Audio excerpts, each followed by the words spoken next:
Bueno, en el nombre del Padre, y del Hijo, y del Espíritu Santo. Amén. Invoquemos la gracia del Espíritu Santo sobre nosotros para dar inicio a esta catequesis que vamos a tener en el día de hoy. Ven, Espíritu Divino, manda tu luz desde el cielo. Padre amoroso del pobre, don en tus dones espléndido. Luz que penetra las almas, fuente del mayor consuelo. Ven, dulce huésped del alma, entra hasta el fondo de nuestro ser. Reparte tus 7 dones según la fe de tus siervos.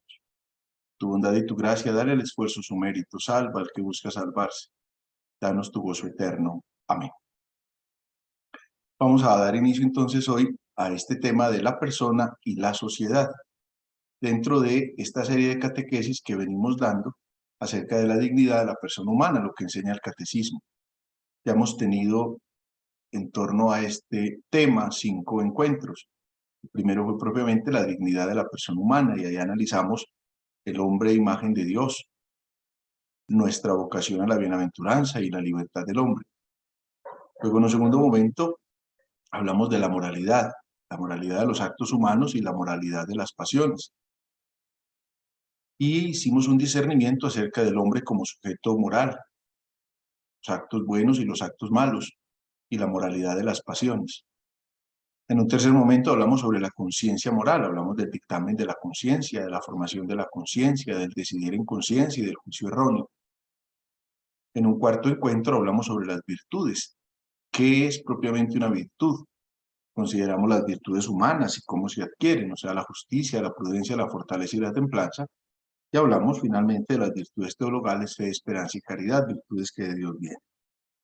Y finalmente, en un quinto encuentro que tuvimos la última vez, fue sobre la misericordia y el pecado. Hablamos sobre la gravedad del pecado, sobre lo que es el pecado, la distinción que el catecismo nos ofrece sobre el pecado mortal y el pecado venial, cuando hay pecado mortal, cuando hay pecado venial, y cómo esta realidad del pecado pues es vencida gracias a la misericordia de Dios. Estas 5 realidades que hemos podido considerar son las que nos sumergen precisamente en la realidad que ahora vamos a entrar a tocar. Si esos 5 primeros elementos nos ayudaban a considerar el sujeto moral, que es la persona humana, ahora involucramos lo que es la persona y su ambiente dentro de la sociedad. Y vamos a considerar aquí como 5 grandes elementos que nos ayudan a este discernimiento. En primer lugar, la interdependencia entre la persona humana y la sociedad. En segundo lugar, la promoción del bien común.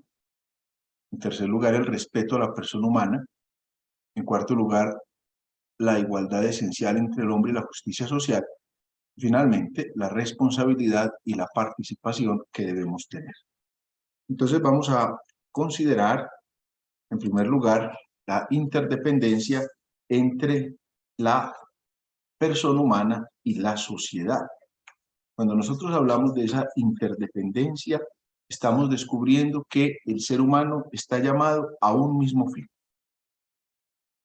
que es Dios. Y en esa realidad nos damos cuenta de la necesidad del amor al prójimo, que es inseparable del amor a Dios. Juan, en una de sus cartas, advierte: si no amo al hermano al que veo, ¿cómo voy a amar a Dios al que no veo?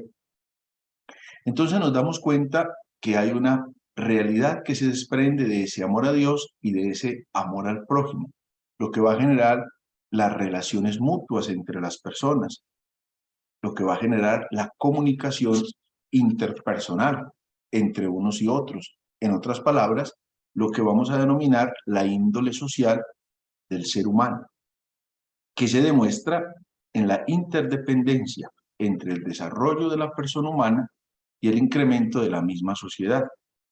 El ser humano es social por naturaleza.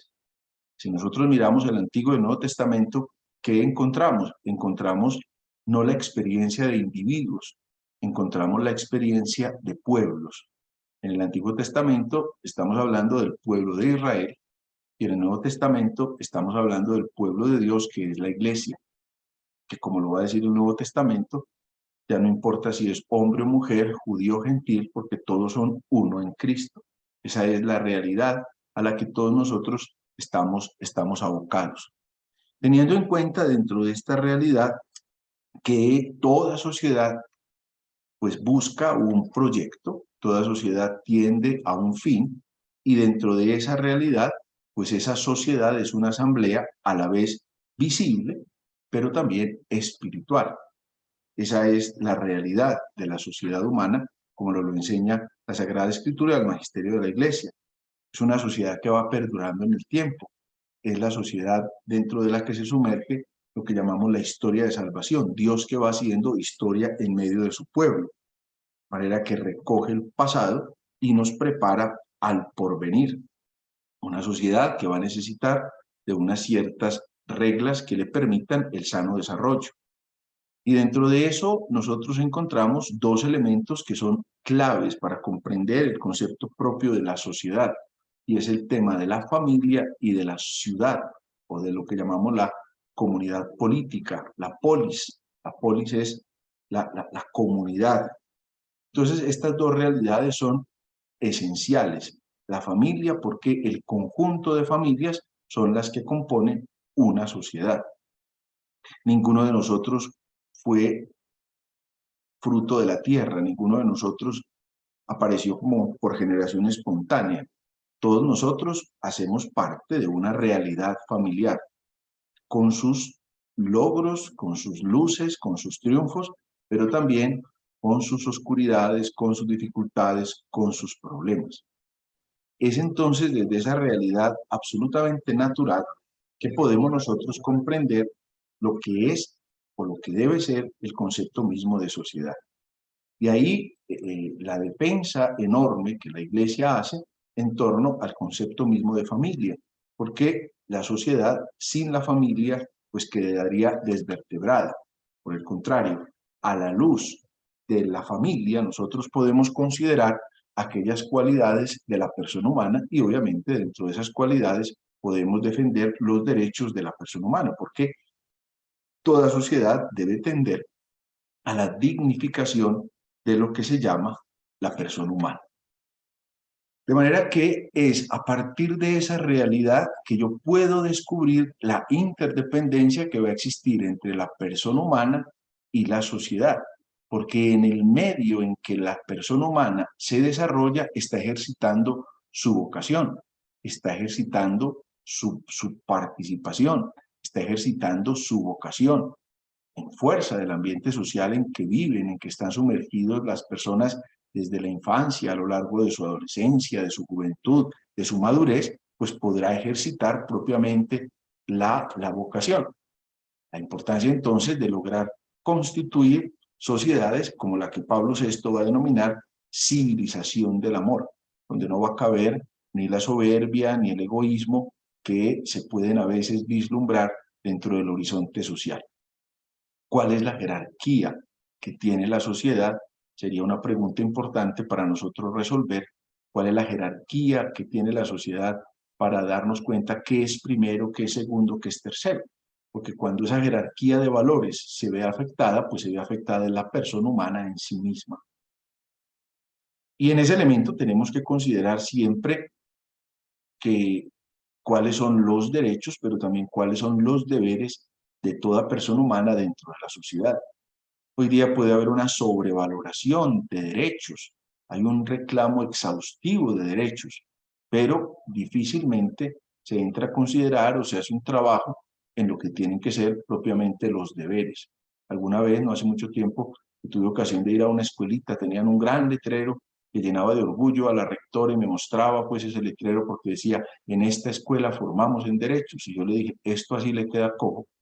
Usted tiene que advertir, aquí formamos en derechos y en deberes, porque cuando solamente formamos en derechos, estamos como descompensando la balanza y por consiguiente nos sentimos con todos los derechos posibles, pero sin ningún deber frente a la sociedad. Hay entonces esa interdependencia entre la persona humana y la sociedad que nosotros no podemos bajo ningún motivo entrar a desconocer. Al contrario, tenemos que estar siempre trabajando en ese ejercicio permanente de reconocimiento de los derechos y de los deberes, de manera que podamos nosotros así llegar a lo que la sociedad como tal va a necesitar dentro del ejercicio cotidiano, dentro de la vida común. Por eso la socialización a veces puede presentar una serie de problemas dentro de la vida humana, cuando la jerarquía de esos valores sociales no tienen en cuenta la dignidad de la persona humana. Entonces, ese es el primer elemento que yo los invito a considerar hoy, y es la interdependencia entre la persona humana y la sociedad. Tiene un segundo elemento, y es la promoción del bien común.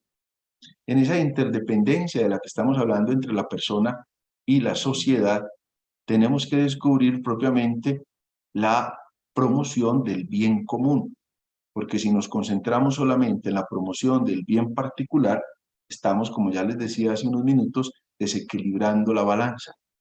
El ser humano está llamado a alcanzar su propia perfección, eso sin duda, pero esa propia perfección no puede desconocer la preocupación de todo el grupo social dentro de lo que es el bien común, es decir, el otro. Yo no puedo construir una sociedad sin reconocer a los otros miembros de esa sociedad, lo que se va a denominar la familia humana, que está apoyada precisamente en esos derechos y deberes. Es preciso entonces que todo lo que el hombre necesita para llevar una vida digna sea asequible, como son, por ejemplo, el alimento, el vestido, la habitación, el derecho a elegir libremente el estado de vida, la buena fama, el respeto, el derecho a una debida información, derecho a obrar según la recta norma, en fin, todas estas realidades que van a favorecer la dignificación de la persona humana. El orden, entonces, social tiene que llevarnos hacia el bien de las personas. Es la ordenación de las cosas la que está sometida al orden de las personas y no al revés. Así nos lo enseñó el Señor cuando en el Evangelio de Marcos advierte que el sábado se hizo para el hombre y no el hombre para el sábado. ¿Cuál es el bien común que pretende la sociedad? Porque si la sociedad está apoyada solamente dentro de los bienes que denominamos particulares, podemos alterar el recto desarrollo de cualquier sociedad. Es la experiencia, vuelvo y lo repito, de pueblo la que nos va a permitir experimentar una, digámoslo así, conversión de la sociedad, porque la vocación de la persona humana se va desarrollando y se va fortaleciendo en esas realidades que el Evangelio y la Escritura nos está propiamente fortaleciendo, nos está señalando, nos está ayudando. Entonces, ahí tenemos nosotros esa realidad de la promoción del bien común, que sería el segundo elemento constitutivo dentro de esta realidad que es propiamente la sociedad. Tiene un tercer elemento, y es el elemento del respeto profundo a la persona humana. El respeto hacia el ser humano hace que cada uno considere también al prójimo, sin exceptuar a nadie como el otro yo. Si yo no salgo de mí mismo, no soy capaz de respetar al otro, porque siempre voy a estar en búsqueda de mi beneficio particular sobre el beneficio común. Y eso desdibuja el sentido mismo de la sociedad. Ese es el gran problema, por ejemplo, de la corrupción, el gran problema de la mentira, de la inequidad, de la injusticia, que va desconociendo el respeto profundo por la persona humana. Y en cambio, en la búsqueda del respeto por la persona humana, nosotros vamos a pensar en lo que son las necesidades vitales de todo ser humano y en lo que son los medios que nos conducen a llevar propiamente una vida digna. Piensen, por ejemplo, el Señor en el Evangelio nos trae una parábola especial de un pobre que se llama Lázaro y otro rico que ni siquiera tiene nombre. Dice la parábola que el pobre Lázaro está siempre ahí a la puerta de la casa del rico, mientras que el rico banqueteaba. Nosotros conocemos generalmente a ese rico como Epulón, pero no es que sea su nombre, significa el que abunda en beneficios, eso significa Epulón. Fíjense cómo desde la parábola se nos muestra que el pobre tiene nombre, o sea, el pobre es, en cambio ese otro ni siquiera es.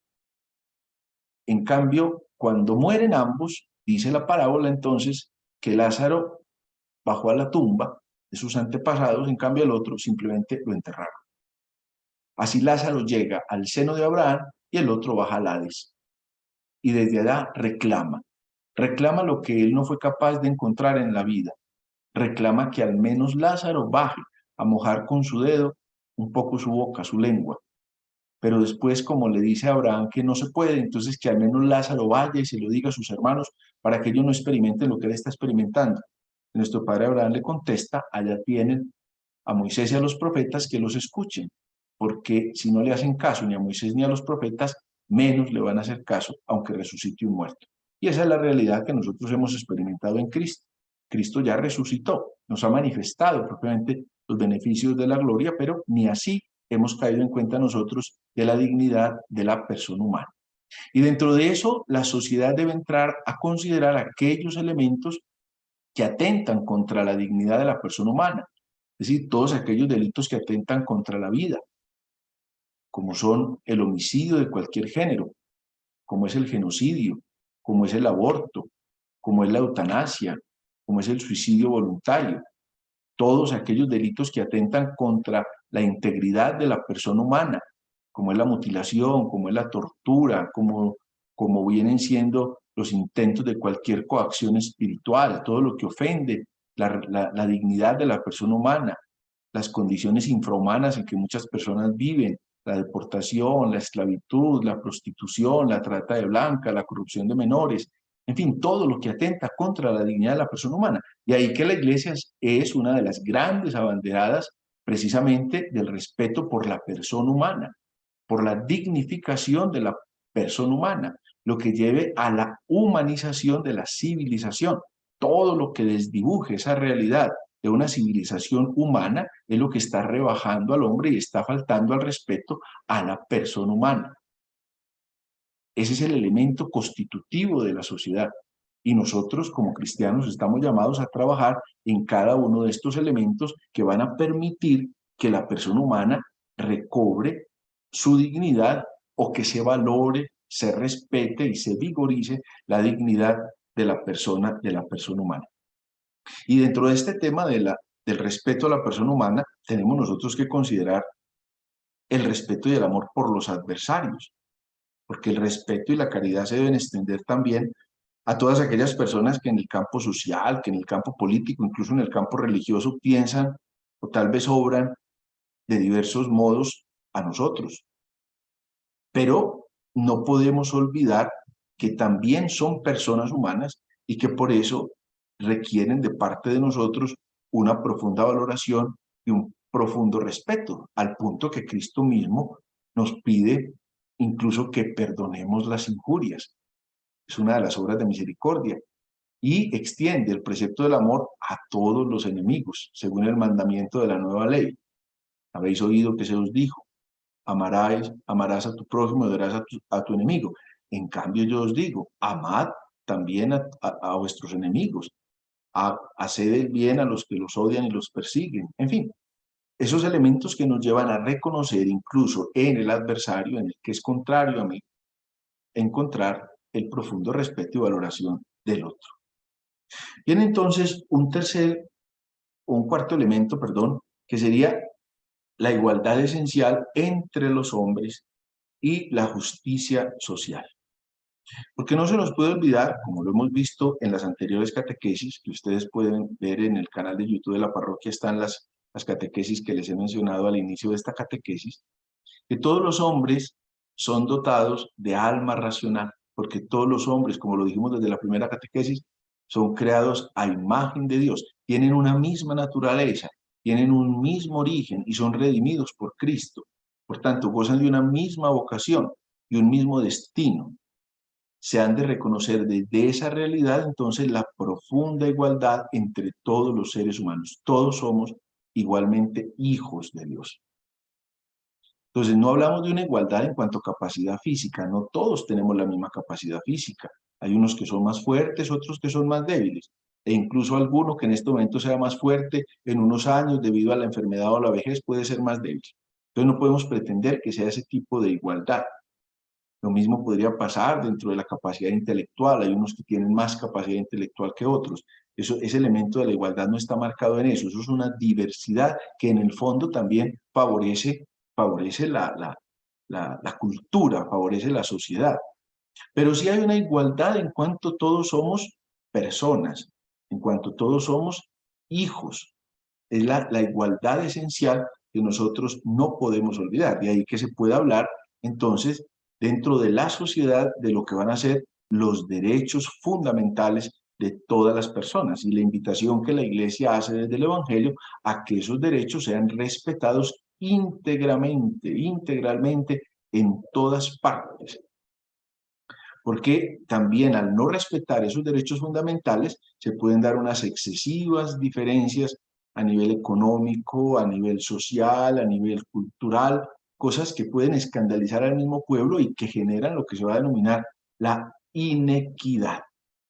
El Evangelio entonces nos invita desde la justicia social a construir instituciones humanas, sean públicas, sean privadas, que se esfuercen por servir de ayuda a la dignidad y al fin de la persona humana, luchando contra cualquier forma de esclavitud social o política y procurando conservar lo que se van a llamar los derechos fundamentales del hombre bajo cualquier régimen político, que esa es una de las grandes dificultades que vemos ahora dentro de los regímenes políticos que existen en el momento actual del mundo. Cada uno puede pensar en los que quiera, como a veces hay una sobrevaloración de unos, hay un desconocimiento de los otros, en fin, hay una inequidad social que desfavorece lo que tiene que ser propiamente lo que se denomina la justicia social. Esto nos invita entonces a superar lo que va a ser la ética individualista, porque el mundo está viviendo una profunda y rápida transformación